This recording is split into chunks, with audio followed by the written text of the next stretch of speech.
Conversas com Binder.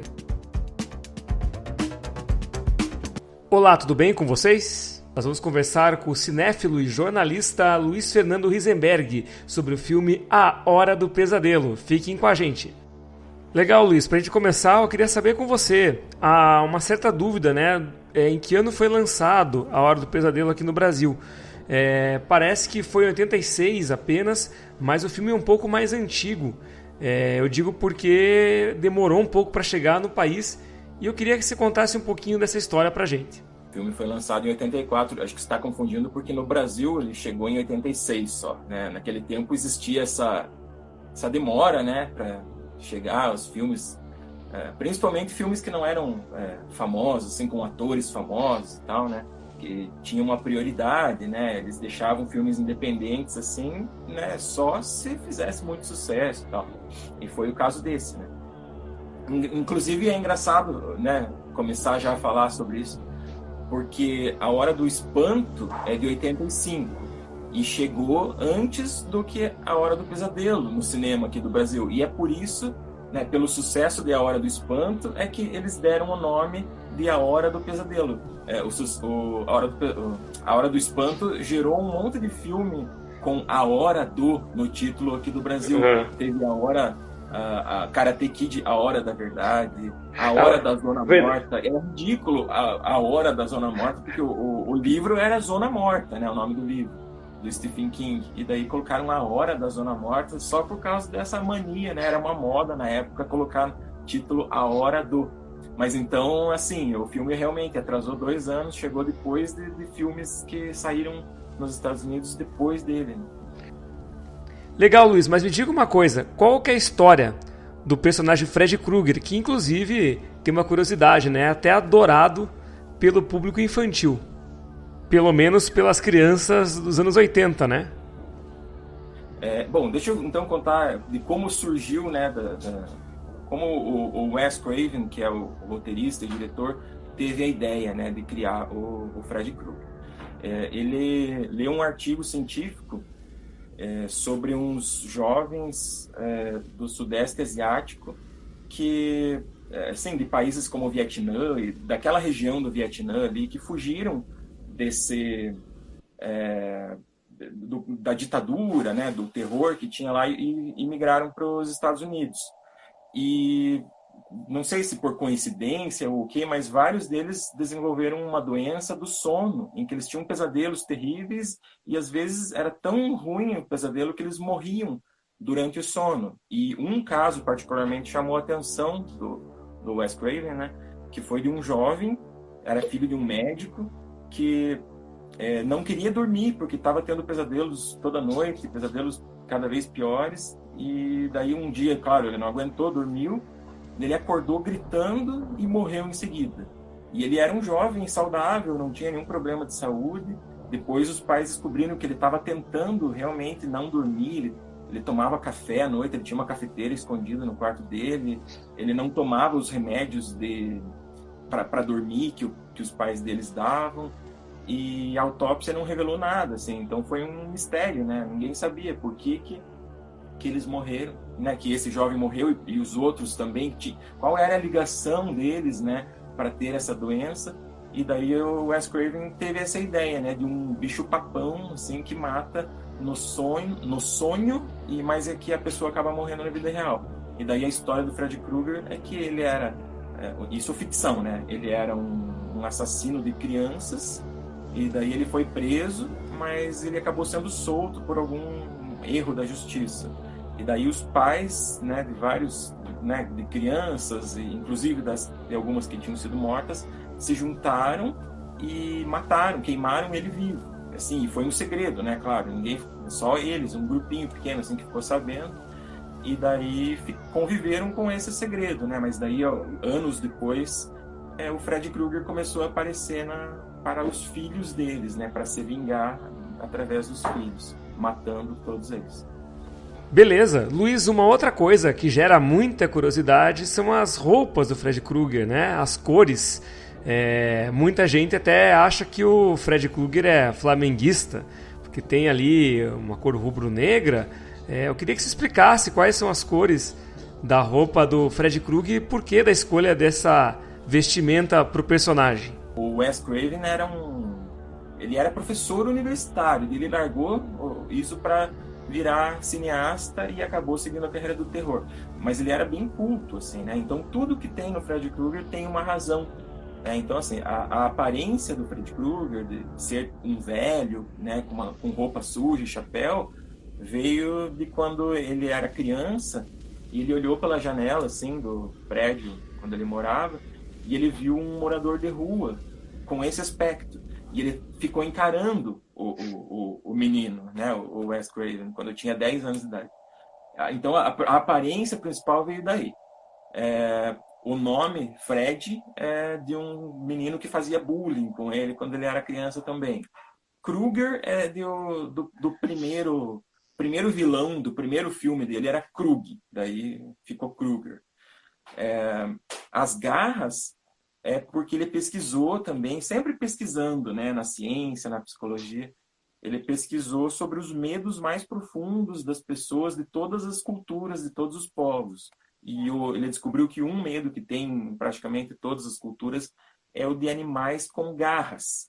Né? Porque realmente é difícil você sobreviver se for atacado por um animal com garras. Então ele quis dar garras para o personagem e a luva acabou sendo uma ferramenta fácil de fazer, né? Que os técnicos ali conseguiram fazer de um jeito bem barato, né? Não deu muito custo e era fácil de transportar. E você perguntou, né? Agora que eu vou falar da blusa, ele também viu um artigo científico que dizia que as cores mais contrastantes para o olho humano, para a retina humana, eram o verde e o vermelho. E realmente, como você falou, muita gente pensa que é preto e vermelho, e na verdade é verde e vermelho. Diz que essas duas cores, quando estão juntas, causam essa sensação assim de confusão, né? O olho humano não processa direito essas duas cores. A princípio, antes dele ler esse artigo, era para ser de outras cores, se eu não me engano, era amarelo e preto, alguma coisa assim. Legal, tá explicado. Não sabia realmente a questão da roupa. Eu nem notava, nem percebia que era um vermelho com um verde, né? Então, uma coisa que para mim era novidade. Mas falando nisso, foi uma série de muito sucesso, A Hora do Pesadelo. Eu queria que você falasse como é que foi o andamento, quer dizer, teve sequência, quantos filmes foram feitos, como é que foi isso? No total são 9 filmes pro Fred Krueger, né? A princípio foram 6, porque né, de 84 a 91 foram 6 filmes, quer dizer, praticamente um filme por ano. E o sexto foi A Morte de Fred, que inclusive foi os últimos 15 minutos foram em 3D. Foi o único filme que eu vi no cinema. Depois desse, daí deu uma parada, né? Daí demorou um pouquinho para sair os outros. Daí em 94 saiu um que não é bem uma continuação. Ele é bem louco, assim, o Novo Pesadelo, né? É como se o Fred Krueger saísse dos filmes e começasse a atacar os atores do filme, os diretores. Então tem um monte de ator e diretor fazendo o papel deles mesmos, né? Depois disso daí teve o Fred versus Jason, que foi há muito tempo, sim, ele estava sendo planejado, só deu certo daí, acho que em 2002, se não me engano. E depois, em 2010, saiu o remake, fizeram um novo, né? A Hora do Pesadelo 1, contaram a mesma história do 1, mas com novos atores e tal. Eles queriam fazer uma nova série, né? Mas não deu certo, não ficou legal, o pessoal não gostou. Eu, particularmente, o filme é ruim, mas não é só por isso. O Fred Krueger não era o mesmo, assim, o legal é aquele ator que faz o original, né? Que fez os primeiros 8 filmes, né? E daí não deu certo, daí acabou. Talvez tenha, né? No futuro ninguém sabe, mas por enquanto são esses 9 filmes se contar com esse remake. E a gente comentou em outras conversas que tivemos que os filmes de terror, geralmente o personagem principal nem aparece, né? No caso, nos filmes. No caso do Jason, lá em Sexta-feira 13, no primeiro filme, ele praticamente não aparece. Depois, na sequência, nos outros filmes, ele começa a aparecer. E, pelo que parece, o Fred Krueger também. Ele vai ganhando presença conforme a série vai evoluindo. Eu queria que você contasse um pouco sobre essas características desse tipo de filme de terror. Por que acontece isso? E nessas séries de filmes de terror é que o primeiro filme é de terror mesmo, né? Se for ver Sexta-feira 13, Hora do Pesadelo, Brinquedo Assassino, e depois, com o tempo, eu acho que fica tão ridículo, assim, né? Que o personagem sempre volta, apesar de morrer, que vai virando comédia, né? As pessoas vão no cinema sabendo que não dá para levar a sério, que não vão ficar com medo daquilo, né? Então, sempre vai virando mais comédia. Então, o primeiro filme, realmente, o Fred Krueger, ele aparece bem pouco e é bem assustador. Daí, conforme vão passando, né, a parte 2, parte 3, ele vai ficando mais... aparecendo mais e vai fazendo mais piadinha, vai ficando mais engraçado com o tempo. E acontece isso com várias séries de terror. E também, Luiz, outra coisa que eu acho que, não sei se todo mundo sabe, e você pode comentar melhor pra gente, tem ator famoso de Hollywood, ator que fez muito sucesso e faz muito sucesso, que estreou nas telonas exatamente na Hora do Pesadelo. Eu queria que você comentasse sobre isso. O que você está falando é o Johnny Depp, né? O Johnny Depp, ele começou no cinema fazendo o primeiro A Hora do Pesadelo.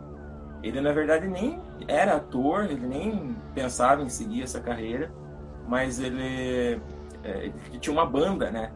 Ele queria ser músico, mas daí a banda acabou, ele estava sem dinheiro e ficou sabendo do teste que estavam fazendo, né, para esse filme de terror. Foi lá, fez o teste e foi bem no teste, né? Era para ser o Charlie Sheen que ia ficar com esse papel, mas ele pediu muito dinheiro, daí não deu. Era um filme de baixo orçamento, né?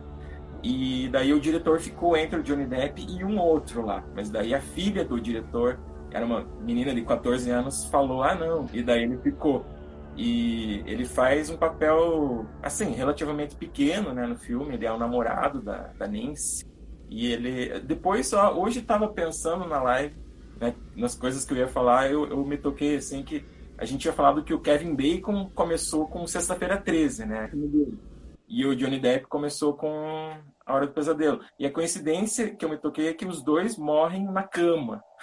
Né? Em A Hora do Pesadelo, o Johnny Depp, ele morre...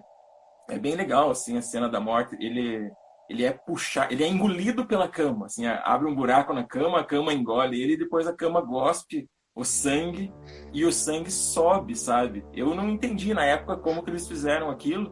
Sobe tipo um geyser de sangue, assim, o sangue vai até o teto, e é muito bem feito. Depois que eu descobri que, na verdade, eles construíram um quarto de ponta cabeça.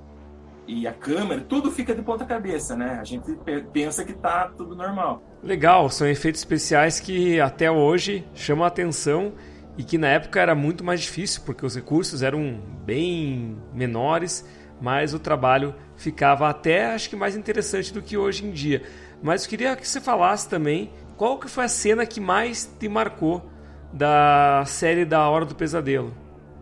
Uma que o povo gosta bastante é uma cena do 3, em que é uma menina lá que queria ser atriz e tal, daí o Fred Krueger, ele sai da televisão, é um efeito muito legal também, porque ele realmente, ele tá na televisão, daí ele sai pela parte de cima da TV, daí é como se derretesse a parte de cima e ele ficasse com aquele plástico derretido, grudado, daí saem uns braços de metal dos lados da TV, e daí ele fala, bem-vindo ao horário nobre, um negócio assim. Na verdade, ele em inglês tem um trocadilho assim, que era break, alguma coisa assim, TV break, your break on TV, um negócio assim, né? Só que ele improvisou, daí o ator acabou falando uma outra fala, e daí o Fred Krueger, né, o personagem, puxa ela para dentro da TV, a cabeça dela entra, quebra a tela da TV, ela morre assim.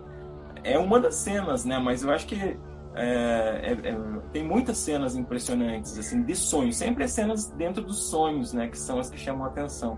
Tem muitas cenas legais em todos os filmes. Acho que não tem nenhum filme fraco nesse sentido da criação dessas cenas, né? Tem vários atores críticos, assim, que elogiam as cenas de pesadelo dos filmes porque parece um Buñuel, assim, um diretor de filmes surrealistas. Essas cenas, assim, são bem surreais, assim, é muito bem feito, não é uma porcaria como muitos filmes de terror normalmente são, né? Muito obrigado, Luiz. Foi muito legal conversar contigo sobre A Hora do Pesadelo.